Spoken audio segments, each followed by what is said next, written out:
everybody, Dave from Wind Dance in Hood River. I'm here at the AWSI Board and Kite and Wing and everything show, and it's been great, really busy. You've seen some of the videos already, but right now I'm sitting in the Ride Engine and Slingshot booth with an old friend of mine, Chico, and I'm going to introduce you to him because he used to be with the Kind for years. He was with the Kind since its infancy and helped them grow up to the great big company they are now. And then he's shifted over and he's working with Slingshot and Ride Engine as a global head of sales. Is that right, Chico? You got it. What's your actual title? Chief Revenue Officer, recreation, revenue, whatever it takes. We're going to have fun and build this business. Yeah, so I mean, when you were with the Kind, you saw windsurf arrive and had to make a lot of big decisions about where the sport was going.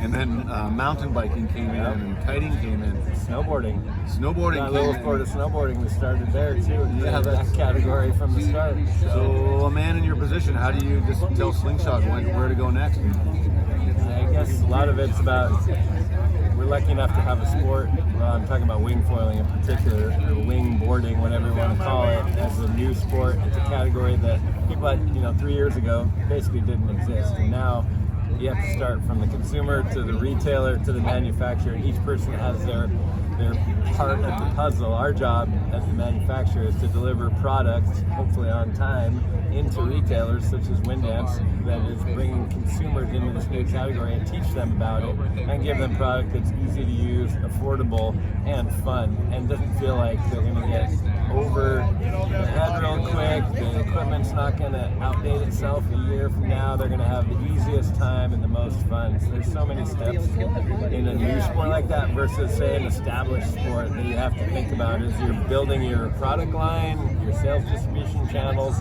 and how you talk to the customer. Because forecasting must be impossible. Yeah, it's impossible. So you're just throwing darts right now. Yeah, the sport's growing so fast. You really, the key with that is as long as you have a lot of people in your brand that work it, that understand it, and you have connections to your retailers that can give you some feedback what's going on in the market, because it's different in Hood River. Like, this is Mecca here versus the Midwest, which is growing in wing categories and other, but it's a different type of product.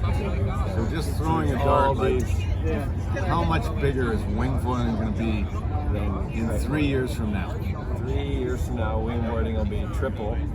This year, there will be more wings produced than kites in the market, which is pretty big already.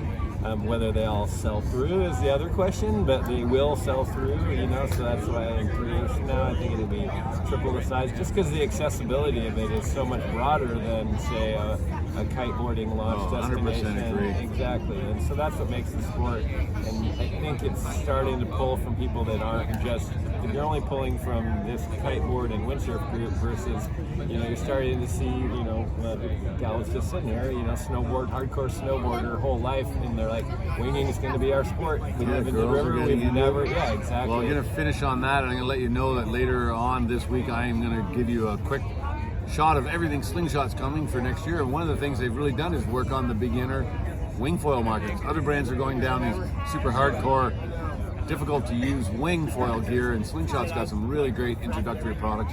Chico, thanks. Thanks, Dave. Keep up the good work. Yep. See you on the water. You bet.